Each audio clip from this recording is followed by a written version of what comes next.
Hey, Silas here. In this information in audible form, I'm going to be reading about environmental, social, and governance ESG criteria from Investopedia. This is part of information in audible form because there's some things that I want to know about, want to read about, and I think other people might also want to know about these things. And I figure why not just read them out in audible form? And this is part of that series.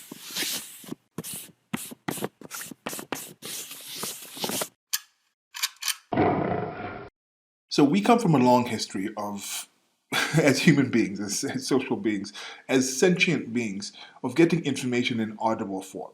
Reading and writing have definitely done amazing things, but those are relatively recent in human history. Most of the things that we take in was audible form. I prefer audiobooks over reading a book. Because if you're reading a book, you got to sit there, you got to stand there, you got to hold the actual paper, focus on the actual reading and things like that, flip through the books. Whereas if I have something in audible form, I can be taking a walk, getting some exercise. I can be doing some basic drawing where I'm drawing something that's already thought of and done, and then I'm just inking it or coloring it, and it's in the background. And those are the things that kind of help me out while I'm taking in information while doing other things. And this is kind of one of the things that I think is a positive thing. We have a lot of written information, a lot of actual audible information where other people are doing things like this too, where I think we are living maybe years behind, decades behind the access to information that we have.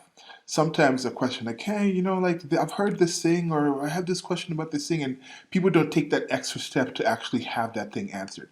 And in some cases, it could be something that's in a different language, although we have things that now translate different things. Not to the point with like the Hitchhiker's Guide to the Galaxy or the Babelfish or the Babelfish where you put it in your ear and then translates everything. But we're getting close. I think there's some tech with like some of these tech companies have developed certain things like headphones where it's like automatic translation. So there's that aspect of the audible form. But then when it comes to actual things, like something like this, ESG, environmental, social, and governance criteria, this is something that I think some of y'all might have heard of. It's something that I've definitely heard of, where they're talking about certain companies, certain big companies in the world, even smaller companies in developed countries, mostly developed countries, are starting to be asked to meet these environmental, social governance and governance criteria in order to open businesses, in order to invest in certain things. And now these big investment companies controlling trillions of dollars in the world are now saying we're actually going to be focusing on this. Our portfolios are going to be focusing on this. A lot of other people who are involved in companies who are in public sector, who they have these big the pension funds and things like that, they're saying we're starting to invest in this. There's certain things that I think this is interesting to some people who might be looking at certain companies and wondering, why is this company starting to message about this thing? Why is this company starting to have incentives about this other thing?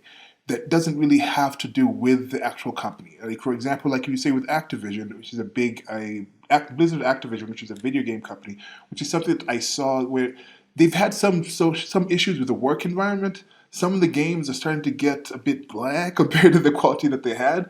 But then some people wondering why are they hiring these kind of people? Why are they sending these messages about these social issues and things like that? Well, that's because they're trying to match environmental, social, and governance criteria in order to have other companies, if it's listed in the stock market, people who are investing in those companies want to say, oh, what's the ESG? Have they met the ESG numbers? If you have these international companies looking into another country saying, okay, we're going to try to invest in this new developing nation, that company in that developing nation is being encouraged. What have you done with the ESG governance criteria? Have you matched those things? And then are you actually going to get to that? And then that will raise the chance that you'll be invested in by a certain group of people. There's certain limitations that are put that said, if you don't match ESG criteria, you can't even enter this sort of market. You won't even have access to these sort of investment and these sort of financial packages, certain loans and certain things like that. So this is something that I think is going to be relatively important for people who are just even just loosely aware with global economics. We are a globalized world where financial economics is something that affects you whether you know about it or not. Things like inflation, things like your savings, things like investing. These are things that I think most adults are somewhat involved with. Even if you're a kid, you're involved with the effect of that without being directly actually in control and having an ability to actually deal with some of these things. But without further ado, I shall actually read this now. Some of these I normally just read through without actually giving any much commentary, and some of them I give commentary while I'm going through it. I don't know how I'm going to do this one. This is part of Investopedia, as a guide to socially responsible investing. As you can see with this, this might give you a kind of hint as to what this kind of thing is. It means already there in the name, environmental, social, and governance. If you're, say, I said a video game company, why should a video game company really be worried about environmental, social, and governance criteria? I don't know. The environmental, where the company is located. Social, what is the social impact of that company, the content that it makes, or maybe the social impact of the interior thing. And the governance, yeah, I think the governance would be more like, how is the company itself governed? Like, what's the leadership like? What are the rules and laws, and what's the quality of work life for the actual people in the actual place? I think that's what you can kind of think that. But guide to socially responsible investing. When it really comes down to it, you got to ask yourself, if you need some savings, if you're investing in a company in order to have savings for the future, and this company makes a product you're not completely against, it's something relatively, it's like toasters. A company makes toasters.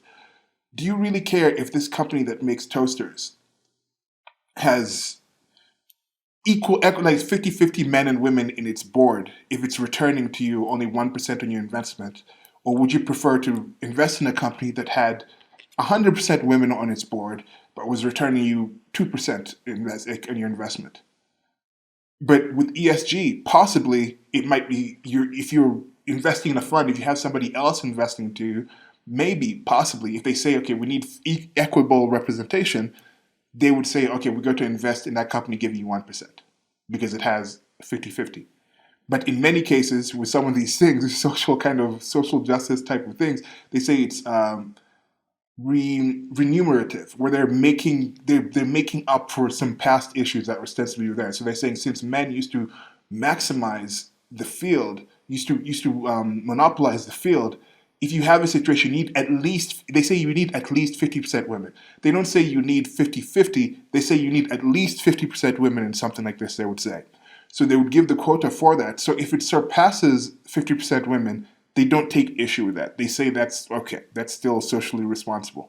But if it's below, they'll say it's not. So there's some of those issues, but when I'm investing, I look at the product. Is the product something that's harming people? If it's not something that's harming people, then I really think like you should focus more on the business. That's kind of one thing I think, but I'm wondering why the world is going towards. I mean, I'm understanding why, because of social justice type of thing, critical theory. There's these social programs that go, I think in part, they come out, and might be showing some of my bias in some of these. In part, some of these come out because people are saying that, look, we have so much excess money, we have so much excess wealth, we're in such a comfortable place that we can afford to not just worry about the money, we're going to go into the earning, into the product. We're going to go to more to these kind of feel-good type of things. We're going to go to more, it feels like it's positive. I'm going to more things that give me more benefits off of just being able to maintain resource generation in order to maintain a quality of life, in order to provide for my family. People are going to like extra sort of things because most of the basic concerns that we've had as life forms these people think are dealt with already. They think they're almost in a kind of a post-scarcity mentality, even though I don't think we're yet in a post-scarcity world. So there's Guide to Socially Responsible Investing. There's SRI Basics. That's SRI, Social Responsible Investing. Investing in SRI. History of SRI. Terms to know. And that's social responsibility, corporate social responsibility. Then here we have the environmental, social, and governance criteria. Conscious capitalism. Social impact statement. Social impact bond, and impact investing. So I might come back and read some of these other ones, but I think the most one I hear is this. I'm interested in the conscious capitalism because I just don't like it when they add certain type of things to things that are relatively straightforward.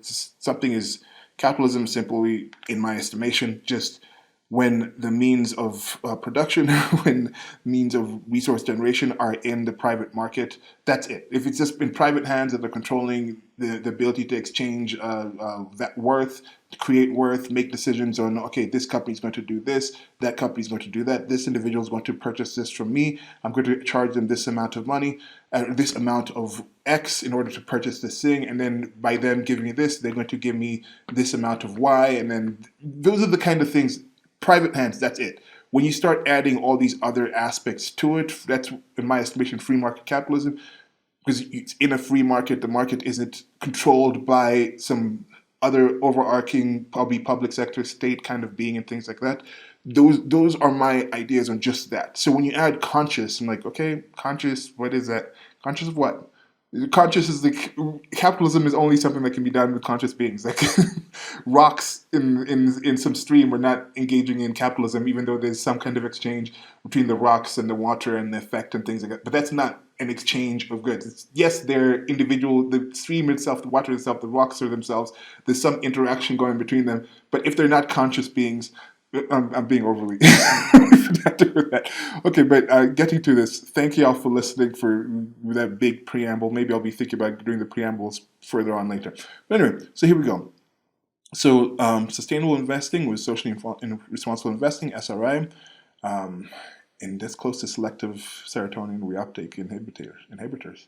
And I think it might do the same kind of effect to the financial, to the figurative financial bodies that we create, financial organisms that we create. Okay, environmental, social, and governance, ESG criteria. This is by Investopedia team, updated on March 5th of 2021, reviewed by Gordon Scott, and fact-checked by Ariel Courage. Is it Ariel? Would you say Ariel or Ariel? Okay, what are environmental, social, and governance ESG criteria? Environmental, social, and governance ESG criteria are set standards for a company's operation that socially conscious investors use to screen potential investments. Environmental criteria considers how a company performs as a steward of nature. Social criteria examine how it manages relationships with employees, suppliers, customers, and the communities where it operates. Governance deals with the company's leadership, executive pay, audits, internal controls, and shareholder rights. Yeah, I think it was pretty close to that. As I said, I'd heard this term before, and I thought okay, just from hearing it, I thought I kind of understood what it was. But I want to get the actual full details. And Investopedia is a great site for just things economic related and other things, even just on the fringe of economics. I've found it to be a good resource of information. Oh, they have a video version here. Maybe you should listen to the video version. It's 121 instead of listening to my rants. But yeah, so that's another good thing. So there's a lot of good information here. If I don't get around to reading to these things and you prefer things in audible form as well, they have their stuff that is probably just a straight reading through 121 instead of you listening to me ramble on for however long this video is going to be. But yeah, go ahead. Okay, so the key takeaways. Environmental, social, and governance criteria are an increasingly popular way for investors to evaluate companies in which they might want to invest. Many mutual funds, brokerage firms, and robo-advisors now offer products that employ ESG criteria. ESG criteria can also help investors avoid companies that might pose a greater financial risk due to their environmental or other practices. Okay. So, how environmental, social, and governance criteria work? Investors, notably younger generations, have in recent years shown interest in putting their money where their values are. As a result, brokerage firms and mutual fund companies have started offering exchange-traded funds, ETFs, and other financial products that follow ESG criteria. Let's check what the ETFs are, just for a quick overview. So with what is an ETF, we're not going to go into the longer thing. If I get to tomorrow these, then I'll be like, okay, link, you can go to me discussing an ETF in length. But for now, if something comes up, I think it'll be good just to give the quick overview of what it is, just this initial paragraph. So what is an ETF? The exchange-traded fund is a type of security that tracks an index sector, commodity, or other assets, which can be purchased or sold on a stock exchange, the same way a regular stock can. An ETF can be structured to track anything from the price of an individual commodity to a large and diverse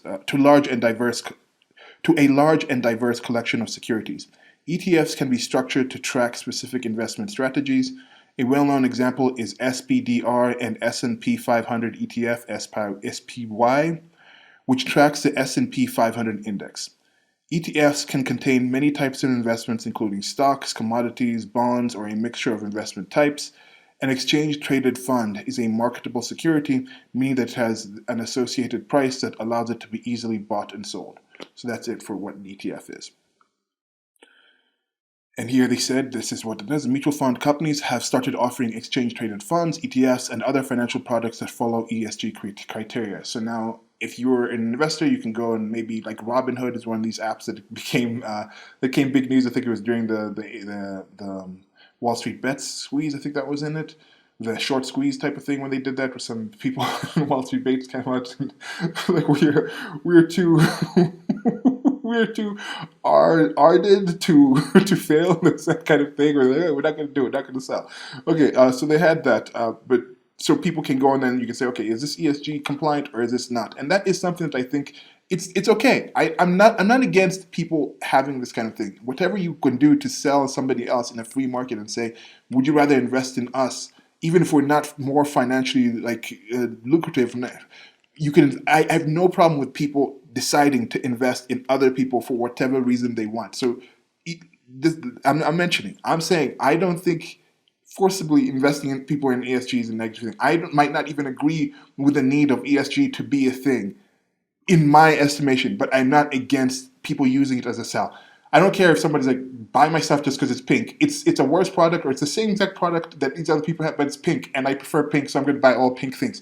To me, it's on that same kind of level where it's like you just choose what you want and do. Now, the environmental thing, as I mentioned, that might be one of the things, because if you're damaging the environment, that would be something that is more negative to me. If I can get a similar company that is not harming the environment it's actually creating its product in, I would rather not do that. I would rather work for that company that's not invest in that company that's not damaging the environment. That's kind of my mentality with some of these. Okay. Robo-advisors such as Betterment and Wealthfront have used them to appeal to these investors. According to the most recent report from US SIF Foundation, investors held in 17.1 trillion in assets chosen according to ESG criteria at the beginning of investors held 17.1 trillion in assets chosen according to ESG criteria at the beginning of 2020, up from 12 trillion just 2 years earlier.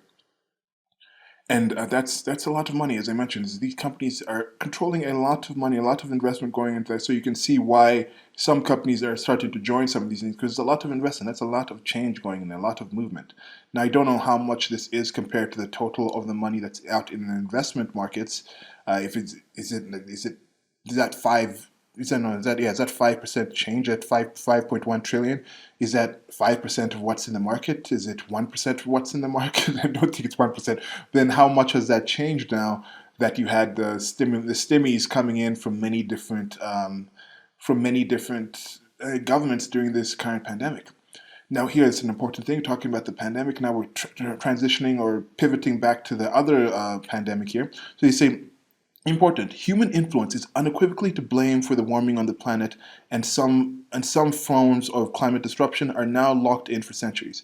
According to a report by the UN Intergovernmental Panel on Climate Change, this report must sound a death knell for coal and fossil fuels before they destroy our planet, the United Nations Secretary General Antonio Guterres said. I'm going to mention, I've talked about the United Nations before. I thought it was created for a positive reason. There was a time when it was created, I think it was back shortly after World War II. There was the League of Nations was the thing first. I think they transitioned into that, where there was saying we need these bigger organizations in order to communicate around the world and organize things to work in that structure. And then I thought, okay, but now that we live with this same information that is part of why I'm doing this series, access to information, do we still really need that system? Because I thought, okay, in the past it wasn't able to work because we didn't really have the systems. And then now that we have the systems, do we even need that to work because individual human beings can do these themselves? You look at what the United Nations mostly does, its actual activities. And some of the things are rather horrific. You look at some of the things that the United Nations is doing in its peacekeeping activities in Africa. There's a lot of issues with horrific assaults on youngest and some of the most, not just young children, not just destitute people, not just poor people, but then in war zones, in places. So there's some horrific stuff with that. Can it be done better? Yes, I think we can do a lot better than the United Nations. How much does the United Nations actually physically do versus just have things they talk about and then they tell other people to do things? It is an actual body that physically does things. Who are on the actual boards of human rights and things like this? When you look at something like with the current pandemic, you look at what the World Health Organization did. What were they actually ahead of? These international organizations. What has given you the actual what has given you the actual confidence that these people are the people you should go to listen to about any actual issue they say they release a statement on? What gives you that kind of confidence in them? When we're talking about something like with video game company, with Activision Blizzard before, there was something that came up with this thing, Gamergate had come up. There was like Zoe Quinn, and I think Anita Sarkeesian might have gone on as well. They went to the United Nations on a panel talking about the assault and talking about the different digital assault, bullying they found. And there was a full United Nations panel, and the United Nations created a whole portfolio, the whole book, and released that thing out there. And then they later on, just silently, there's a lot more quieter, came out and like, okay, we apologize, because we actually looked into this stuff and it's not really quite accurate. We don't think this was actually something worthwhile to have on like a United Nations panel and things like this. It's like, look, just tell me personally, what positive thing, what thing do you think the United Nations has done in the recent 10 years that you're like, without the United Nations, we wouldn't have had this? I just can't really think of too many. But maybe you think that's true. Now, human influence is unequivocally to blame. Now, they're saying to blame for the warming. I have talked about this in some situations where I have a lot of other content here, where I've talked about this where I don't necessarily, it used to be global cooling and getting another ice age, and it was global warming, that's just climate change. Yes, we all change our climates. Beavers, when they go to a dam and they build a beaver dam, it changes the climate in that area. It changes the environment in that area. But we don't say that's a negative thing. But if a human being builds a dam in that same area, some people will come up and protest and say yes. But they're both natural elements, and you can build a dam in a better way. Even the beaver can be chosen to build a dam in a way that would kill fewer fish, that would affect fewer trees in that area, but it does something that's more focused on itself. So human beings have the ability to affect things far more, but we also have the ability to heal things or return nature to the state that it was before, restore things in a different way. So that's a positive thing that we say. I don't know about their claim that some things have been locked in. You look at some of the figures that you actually talk about some of these things, and I found them to be quite lacking. I think some of the changes that we've made, like adding carbon dioxide to the air, that has resulted in a lot more greening. You can check the Great Sahara greening patch or something. Yes, people talk about the great the great plastic. The plastic that's floating around in the ocean, the Pacific garbage patch. They talk about that, and that's being cleaned up by some humans as well. But then they also, I hear people speaking less about the Saharan desert greening. There's like there's almost 100 miles, I think, 100 square miles of more greenery coming. The Earth right now is actually greener than it was 50 years ago. I'm pretty sure. Don't quote me on that, but there is some greening going on because plants eat carbon dioxide, and then they with the photosynthesis, they go through that process and they create more oxygen. Majority of that world's oxygen, where do you think it comes from? Most people will think, oh, it's the Amazon. We're cutting down the Amazon, the lungs of the earth. No, it's algae. Algae is algae is the majority of the creation of the oxygen that we actually have. So there's these things to kind of talk about. Where you talk about the climate change that's happening, some of the changes are positive. If you live in a place that has winter, you put on the actual heat and things like this, you change and do that. I am personally very interested in this thing, and I'm working on a project with my friend Edward, part of the carbon project that we're coming up with, this studio that we're building, where I'm focusing on talking about nuclear energies, Generation 4 nuclear reactors, which is an animation I'm working on now, to get the information about that out. Because the safety record of these nuclear power plants is very high. You're not using nuclear, you're not using the water which caused the previous explosions in the 3 plants. And it's like, okay, so it was Chernobyl, which people know about. There's been 3 Mile Island, which wasn't actually an explosion. It was just an issue with the plant, and then it was shut down. And then Fukushima, which didn't come from just the plant itself. As you remember, there was an actual massive earthquake followed by tsunami that hit the plant, and then that happened. And I think there's very few actual direct deaths, if any, from Fukushima that's known. There might have been some things, or yes, some people were irradiated at high levels of radiation that they'll be followed down. The areas around there they're tracking to see how the things are healing. Some of these things are generational that you have to see with it. But in general, nuclear power is something that we can fuel a lot of these things with. Yes, they talk about the renewables, which Alex Epstein puts well and calls them the unreliables, but renewable, reliable energy would be something like nuclear power and things like this. There's no real elements that humans are creating on Earth through their processes of working on things that don't already exist. That's one thing in my mind to keep in mind. So with some of these death knell of coal and fossil fuels, you can say this again from living in certain societies and cultures where you have an abundance, but developing nations might not be able to have this death knell for coal and fossil fuels while also being able to raise their standard of living to one that is even just that's considered poverty in developed countries. And I see a lot of people and not really talking about that. That's a long aside. So go back to it. So ESG investing is sometimes referred to as sustainable investing, responsible investing, impact investing, or socially responsible investing. To assess a company based on environmental, social, and governance criteria, investors look at a broad range of behaviors. Important.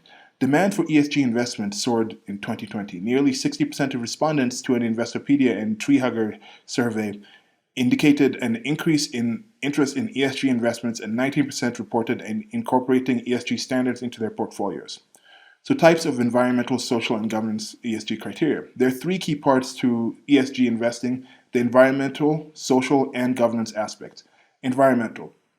Environmental criteria may include a company's energy use, waste, pollution, natural resource conservation, and treatment of animals. The criteria can also be used in evaluating any environmental risks to a company may face and how a company is managing those risks. For example, there might be issues related to its ownership of contaminated land, its disposal of hazardous waste, its management of toxic emissions, or its compliance with governmental environmental regulations. See, all these things are in general positive. Now, with the governmental environmental regulations, that's going to vary. Is it environmental regulations in China over the CCP, for example? Is it environmental regulations that are based in the United States of America for under which administration with which kind of ideation behind it? So we're just going to protect this turtle for this reason, and we're going to not use any of this land, so you can't do this process in this place that doesn't really harm the land that much, but it's because we're protecting the turtle.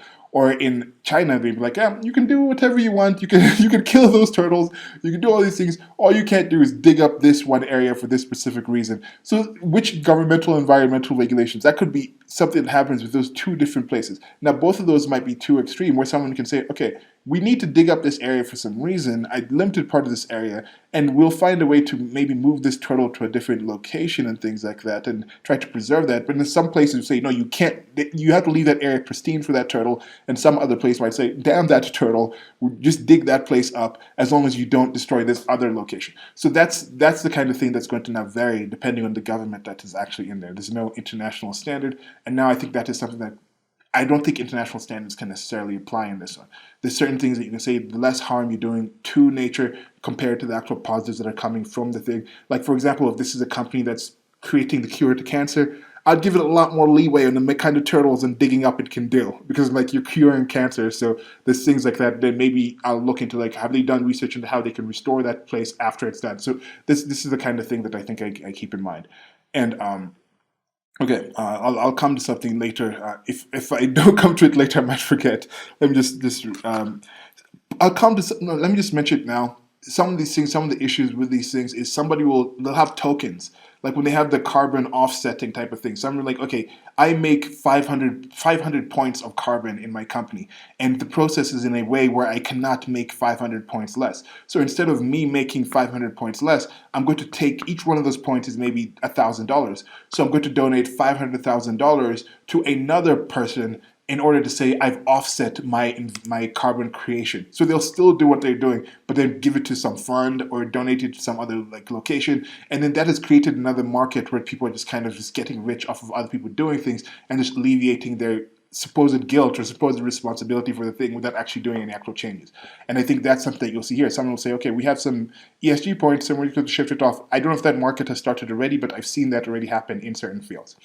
Okay, so social next is the next one. Social criteria look at the company's business relationships.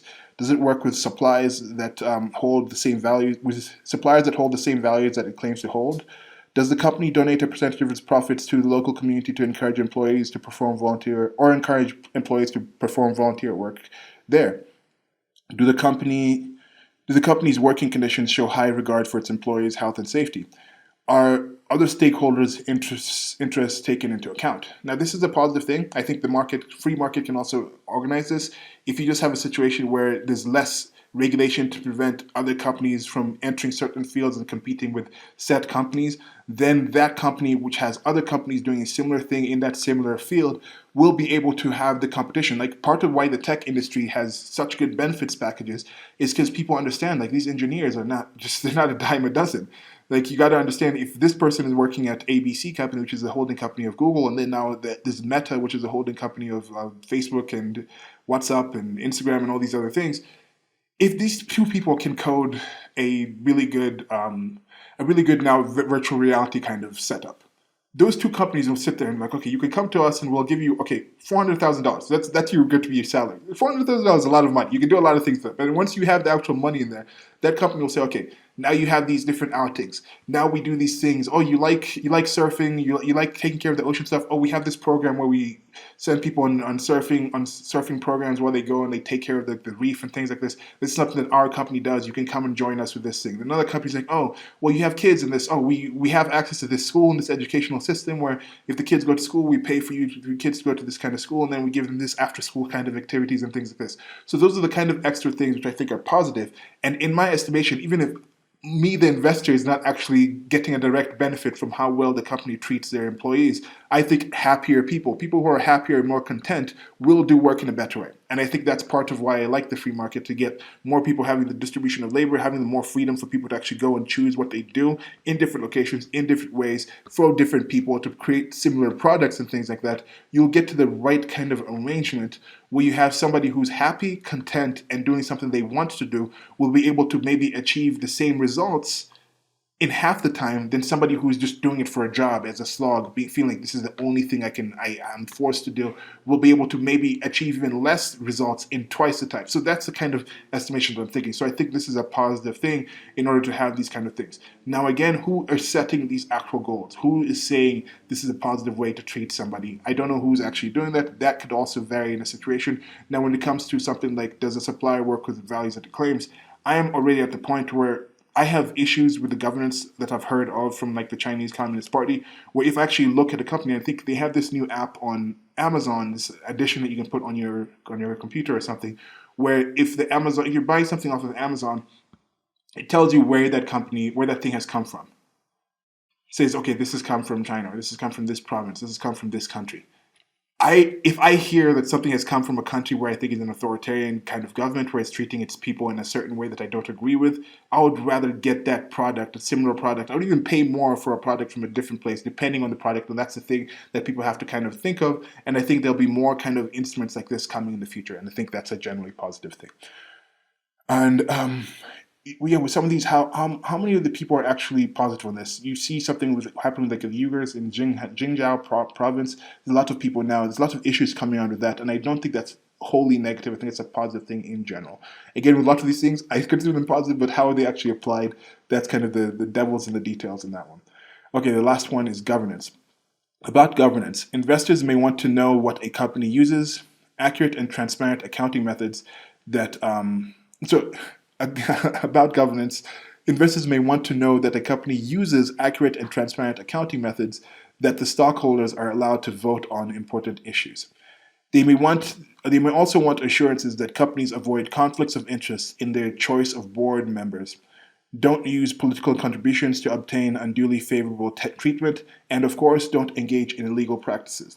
No single company may pass every test in every category, of course, so investors need to decide what is most important to them and do the research. And here, this is still on you. It's still on you. And some people might just say, okay, I trust the ESG record of this hedge fund or this investment company, so I'm just going to use them in order to do it. Or they can track other people that they consider to be responsible in that and do that. That's a generally positive thing. So here with the governance thing, again, now you look at a lot of things happening in China with Evergrande, Kaisa, things like Luckin Coffee. You look at some of these things and how labyrinthine. There's already a lot of hiding, a lot of backroom deals, smoky room deals, where they're like, hey, we're gonna have this top politician come and talk to this big firm on the stock market in these back rooms. We could pay them like $50,000 a person. They paid $500,000 to come to come and give us a speech for like 2 hours. What is that stuff all about? When you look at the SEC, which is the Securities and Exchange Commission in the United States of America, how many things has the SEC done? It's a similar question to like the UN. How many times have you found the SEC actually catch somebody through their own research? Or it's like, oh, they were trying to find this other person that had done this one deal that was kind of suspicious, and they tracked this one person, and then once they caught that person snitched on like a much bigger thing. That's what I see in most situations. I don't actually see them going out and doing research work. A lot of situations you see when they see big documentaries about how this company was just swindled trillions of dollars out of people, or billions of dollars in these Ponzi schemes. The SEC, the Securities and Exchange Commission, were still there. They were following the rules and laws about these things. The people were looking the other way or just nodding their head or saying there's a lot of incompetence in these kind of people. So I think something like the Securities and Exchange Commission is needed, but I don't think the system coming through the state with that bureaucracy is set in a place where if they fail at what they're supposed to do, they're not held accountable for that. They just keep going and say, oh, we need more money, we need more investment to do more of the work that we're doing that already failed to stop all these issues. Then when it comes to actually holding these people accountable, it was Pfizer and Moderna, one of those two companies recently just paid the biggest settlement deal of a issue ever in the United States of America. The amount of money that you see that's actually the 2008 collapse in the United States of America is being relitigated because some more things are coming out with the amount of just absurd, filthy lucre that these people were taking. And this is while the Securities and Exchange Commission are going on. So that's bad enough in the United States of America. But you look at the stuff that's happening in China. It's to billions of like these companies. You have to have government employees in there. Other countries who are investing internationally can't really have a say off of that. The company's being bailed out with Evergrande right now. I think they had like a $2 billion amusement park that the owner was founding that's now just not even going to be built. There's all this money just going around. They have these things where they have like these golden investors where this investor might just have 1% of the stocks, but their actual say on the actual influence on what the company can do is like 5% or even up to 50%. They have these kind of things where it's like, okay, this is a governmental type thing. You have to have government, CCP, Chinese Communist Party members on it, like officials. Because yes, in the United States, in China, if you're just going to enter business, you have to join the Chinese Communist Party of China. The Chinese Communist Party in China. You have to join that party. It's just a kind of a typical thing. Just the way the average person just signs up, yeah, I'm a Republican, I'm a Democrat, even though they're not that politically active, that's kind of how you have to do it there. You have to say this is part of what I'm doing just in order to enter just regular business and things like that. So some of the people may not be direct actual politicos, but they're members of it. But when I'm talking about these boards, these are active political individuals who are there for the specific reason to be there as a political liaison for the political party, for the political apparatus. So imagine if the Democrats were like, you have to get a congressman or somebody who's on our teams who's directly a governmental official in every single company in order to do this, and not just that shady kind of way where they do it as the kind of a revolving door where somebody goes into politics and they're in there for a few terms, or they're in there in some kind of committee or something, and then a different kind of a company comes, a different president comes in, they lose their job, they go back to like some stock thing, they go back to like Raytheon, and then after they're in Raytheon, when a different administration comes in, they go back to the Defense Department and that kind of thing. Not that kind of thing. Talking about they are actually official political members while doing it, and then they're actually in this actual company as well. So they have that kind of things where these companies are kind of too big to fail. Now they've done these things where they're bailing out some of these companies like Evergrande, for example, but they're not doing anything for the international investors. So that's the thing. How clear are the actual? If you're talking about governance, and they said they're not going to actually achieve many of these things. When you speak about governance in specific, most of these companies, especially international ones, won't match the governance. And this is mostly something that's coming in the West. This is an investing tool that has been created in the West, because I think some of the morals and ethics in the West are in general higher than you'll see in other places.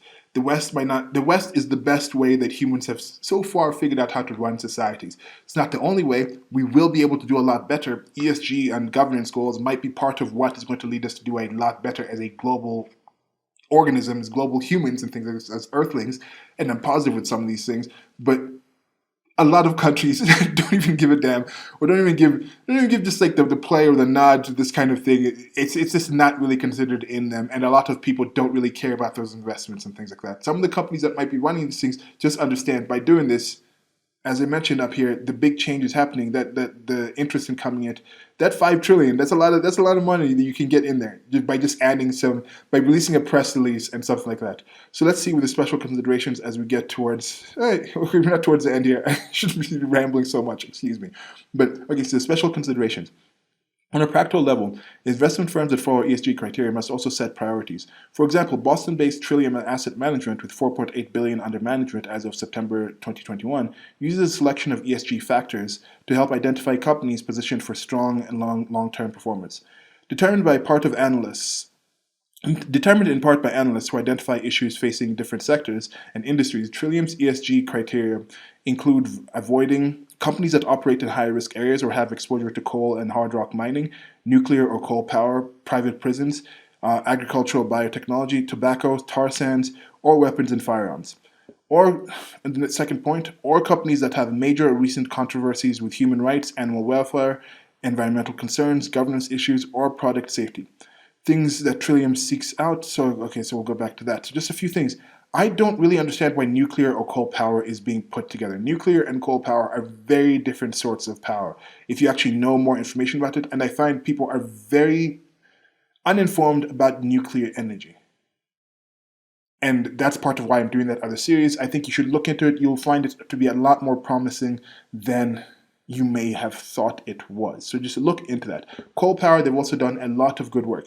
And just the amount of reliable energy that coal power creates right now, and this is counting different things, the amount of human effort. Yes, we look at these coal mines and people see, oh damn, they had these amazing looking, massive machines. They go in and dig, or they go into the tar sands, they go into these deep down places. Oh, it's different kind of places. The process is actually, the tar sands is for oil, but they had to dig these deep holes. And you look at, oh man, they're damaging the environment so much. And people look at that and they think about the dark coal smoke coming out, the black kind of coal smoke going into the air.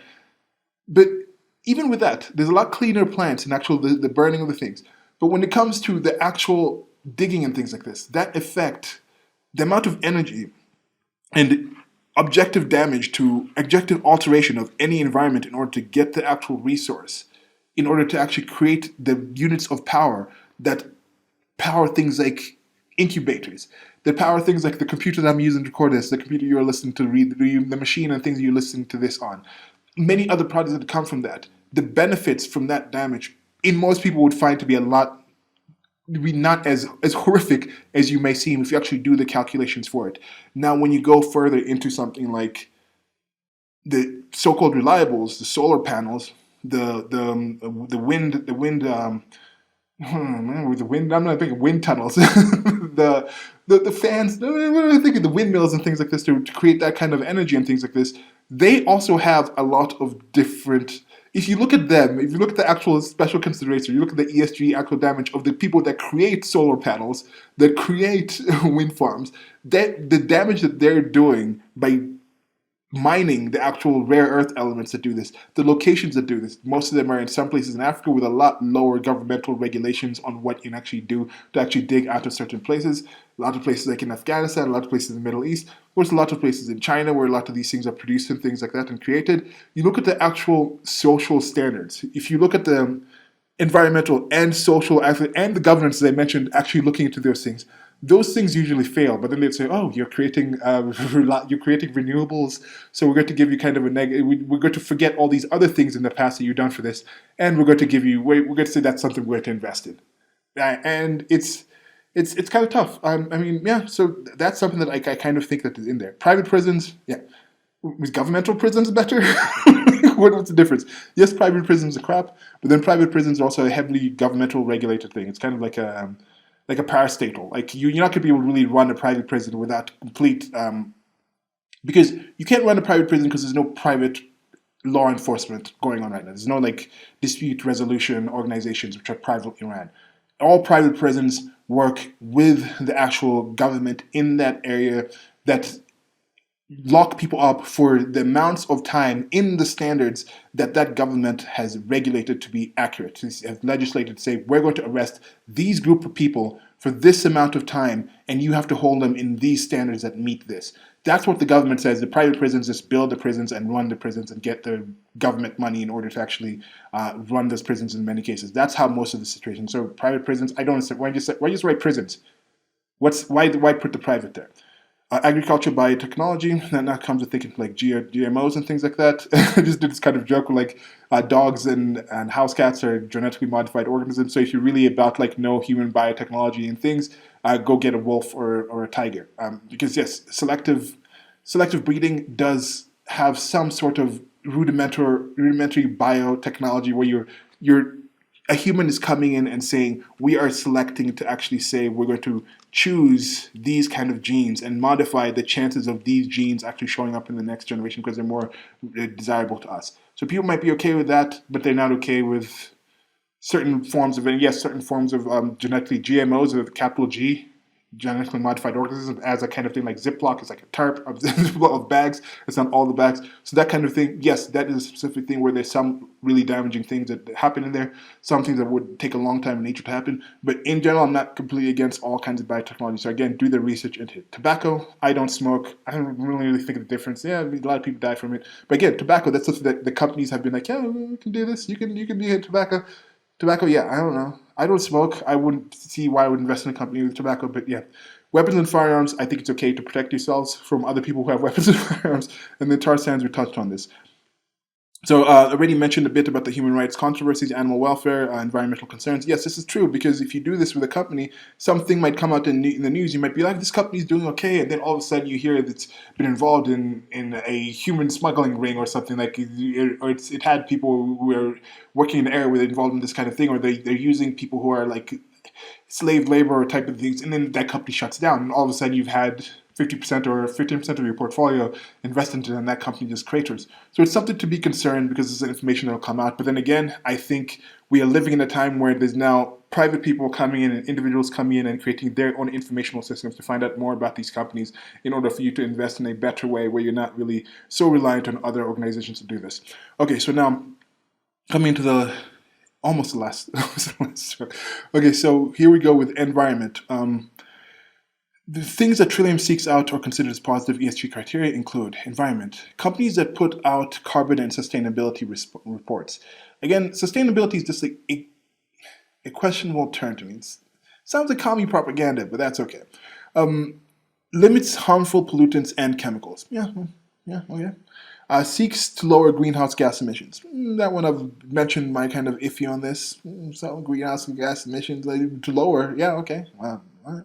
Are the trees doing better if you have? I don't know. We don't know about these things.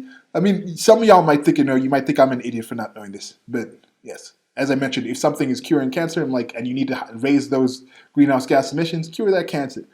If you're creating something that's helping babies, helping actually save lives right now, cure that cancer, save them lives right now. Uses renewable energy resources. And so renewable energy, I've already discussed the questionable nature of renewable energy. I think nuclear is something that people will start learning more about, and I'm confident enough in people that I think with the objection to nuclear, it's a very new form of energy. It's newer than solar energy. It's newer than wind energy. In fact, wind and solar energy, with wind for sure. Solar, I'm not quite sure. These are older forms of energy than using things like these are older forms of energy than using things like coal. These things have been with humans for quite some time. I think they're definitely older than like using burning oil, because like oil used to be a horrific thing to find on your land before we knew how to use like the combustion engines where you actually burn oil and do all these other things of get all these other products from using oil. Like that used to be a horrible thing because you can't plant here if there's oil here.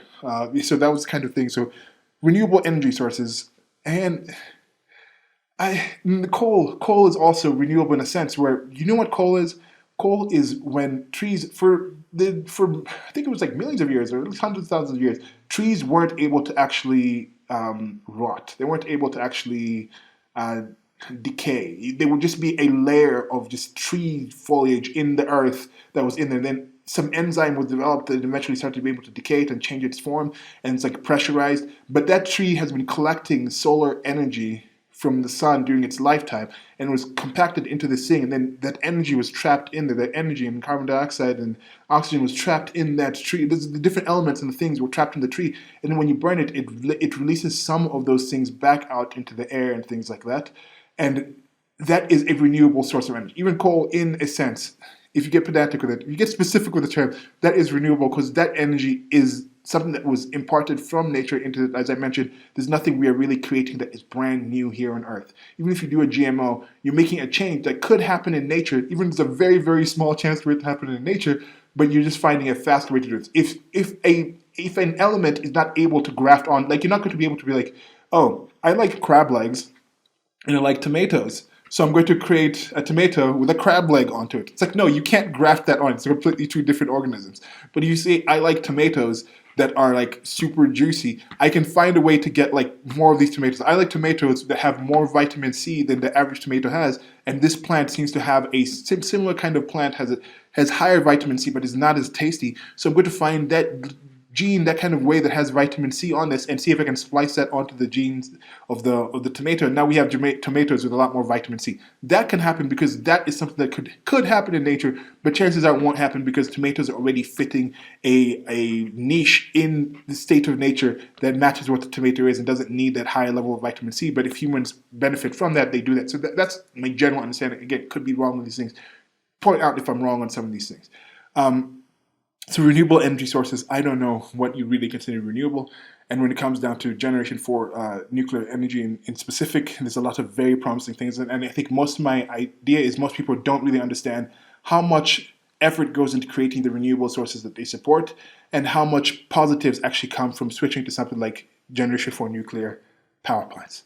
And if this is like months later, you listen to this, I'm still working on the video board. After I get done with this thing, I'm going to be working on the video board for the first part of that. So depending on when you listen to this, there might be an entire series of those up, and there'll be links somewhere here if you can go find that. Okay, so social. Companies that operate on an ethical supply chain. Good, I really have nothing much to say about that. Supports LGBTQ rights and encourages diversity. I don't really understand what this has to do with companies and stuff like this. Yes, it's good to support, which is LGBTQ. I think if you look at the globe, is at most 2.5% of the population. So yes, it's good to support those populations. But then now when I talk about international things, you're talking about countries outside the West with this.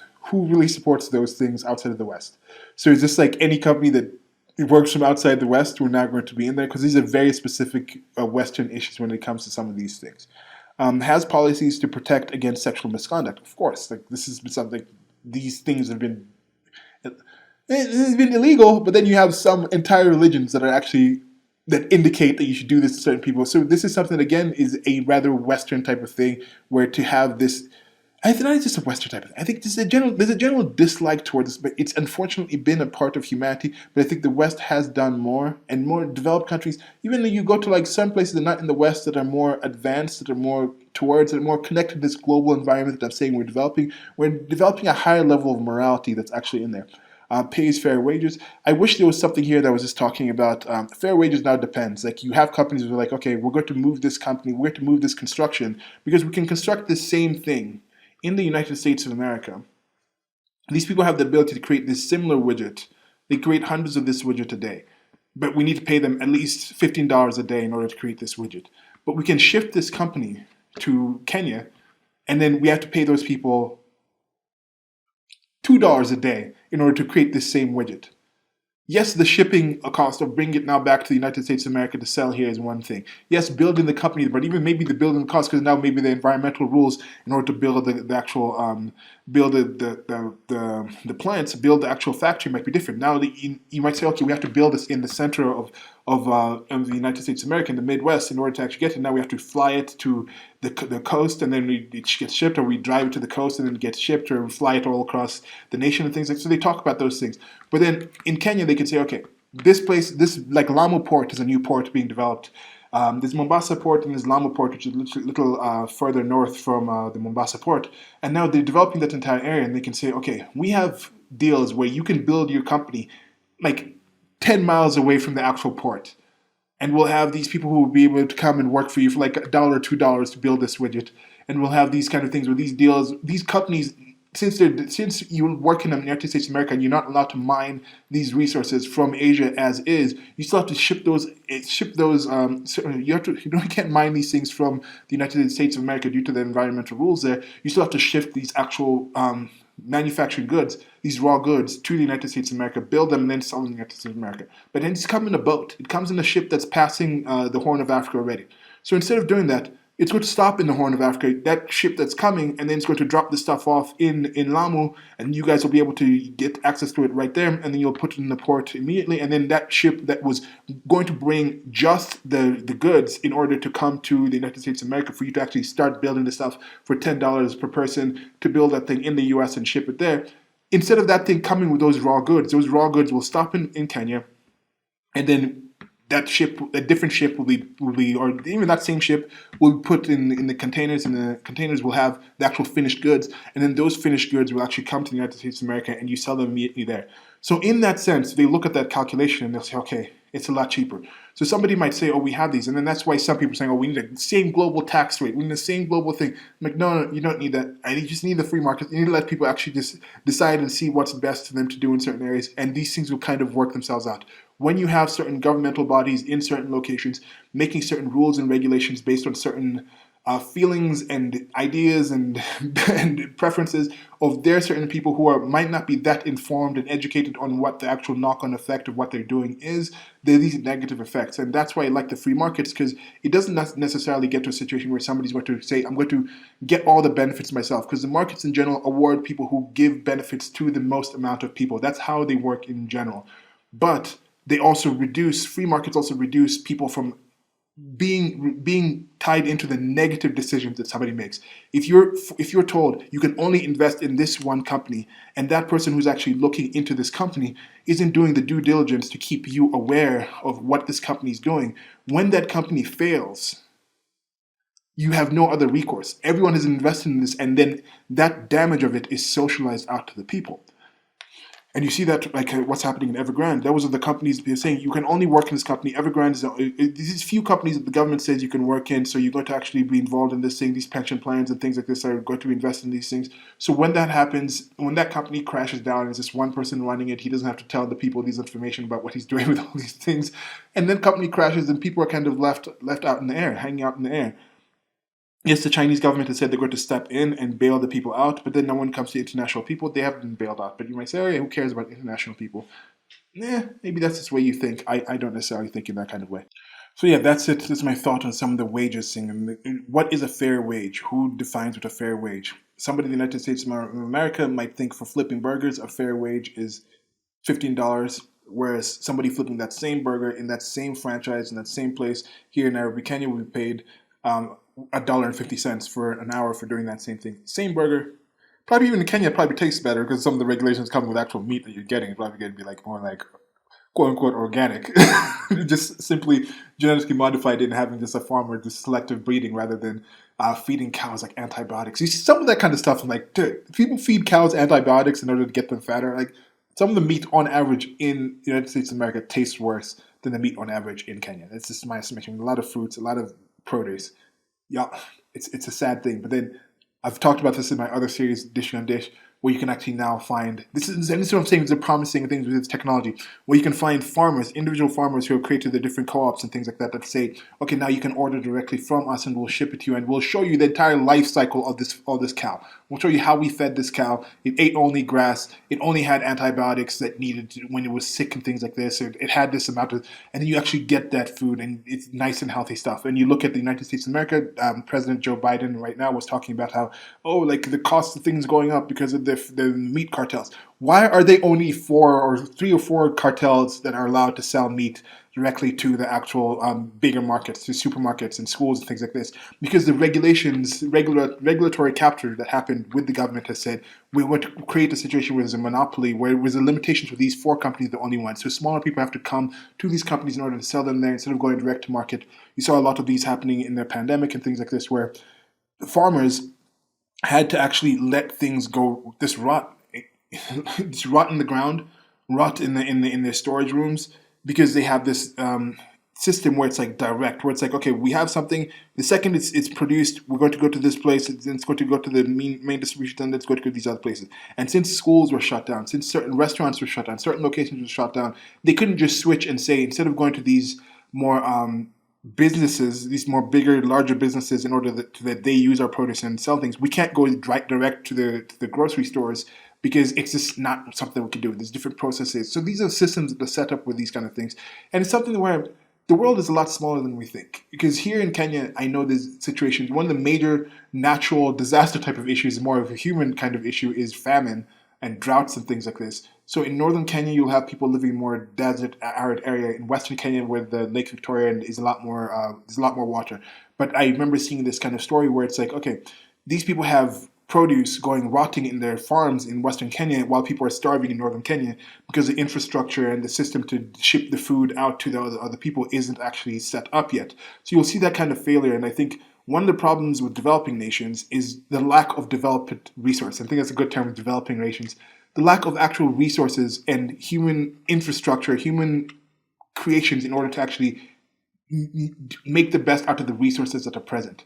Whereas in developed countries, most of the issues that you see is the lack of actual setting up, it's a failure of actually using the actual systems that are in there. So it's more, those are the two differences.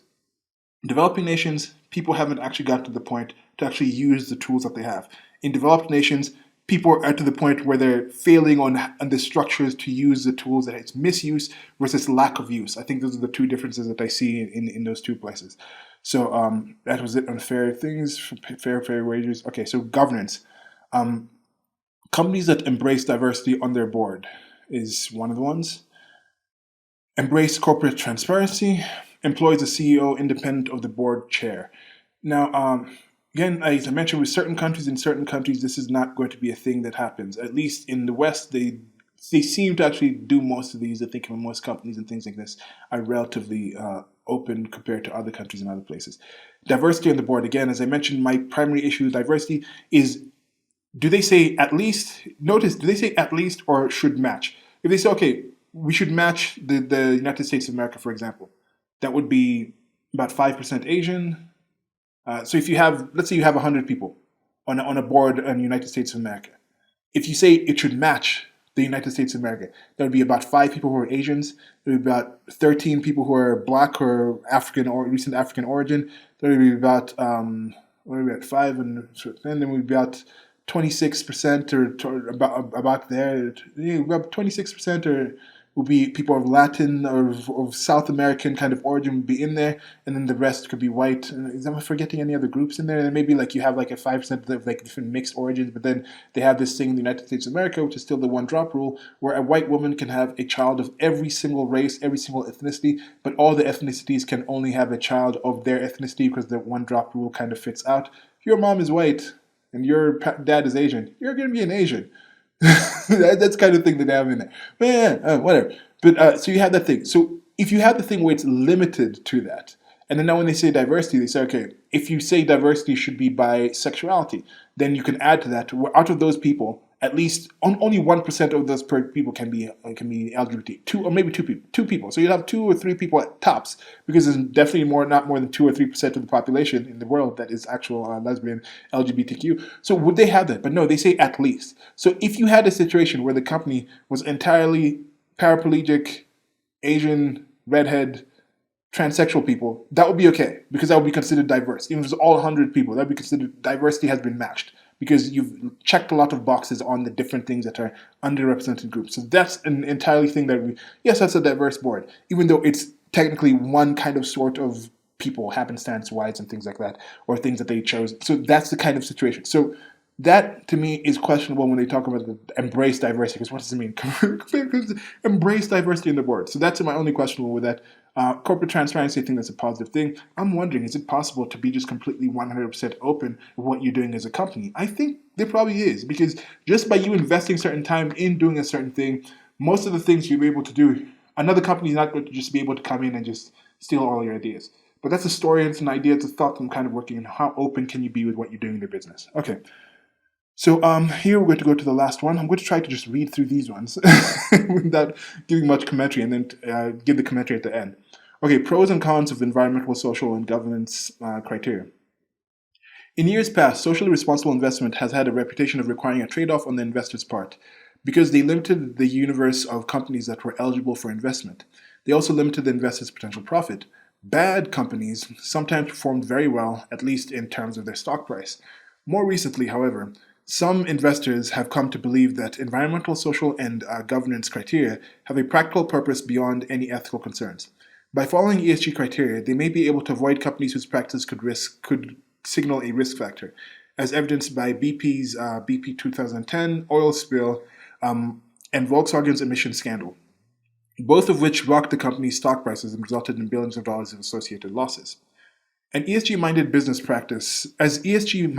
practices gain more traction, investment firms are increasingly tracking their performance. Financial services companies such as JP Morgan Chase, Wells Fargo, and Goldman Sachs have published annual reports that extensively review their ESG approaches and their bottom line results.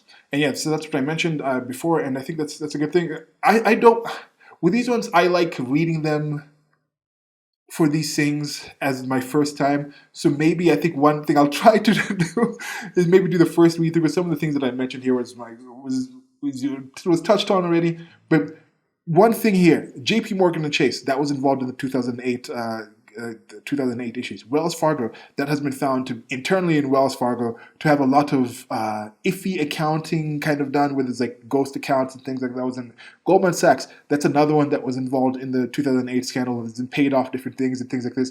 So these are the companies. That's what I'm saying. These are the companies that are supposedly the ones who are researching into ESG. How do these companies themselves actually match the ESG criteria? Just like I was talking about the United Nations.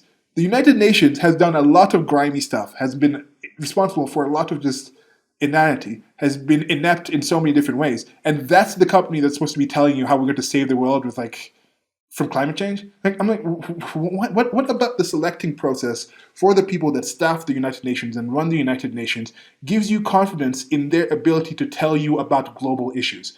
What about the staffing and selection of the people who work for JP Morgan and Chase, Wells Fargo, and Goldman Sachs makes you confident that they will be able to pick out the actual benefits of the ESG. So with the positive with this is you can listen to some rando like me on here just giving my ideas and thoughts about these things. You can come to this site yourself and read it for yourself and go to these article sources and research yourself. You can make your own list of ESG goals, and I think it's a good thing to do. Make your own list. Like Trillium has their own list. Instead of just looking at Trillium's, develop your own list of environmental concerns that you like. Like I mentioned when I was talking about the tech companies. If you like things with barrier reefs and things like that, with the reefs in the ocean, focus on people that do that. If you like turtles, I like turtles. If you like turtles, focus on companies that are helping animals and things like this.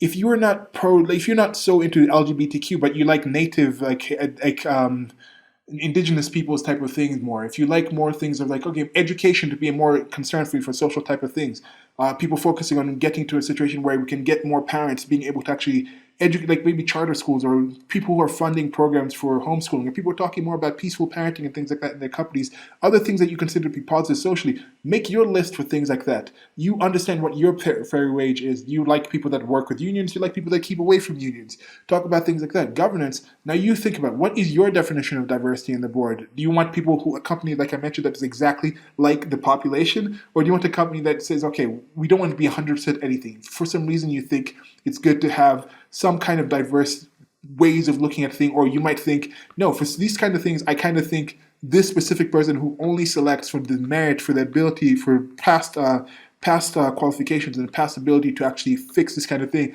I'm more interested in a company that focuses on diversity of thought related to the actual thing that they're creating, rather than diversity of happenstance of how they were born, how they chose to be, who they relate with sexually, when that's not even something that they're not even a company creating anything to do with sex. What's the difference?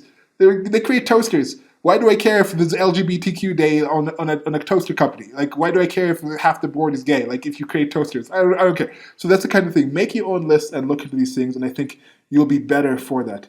Now, that's it. That's it for this one.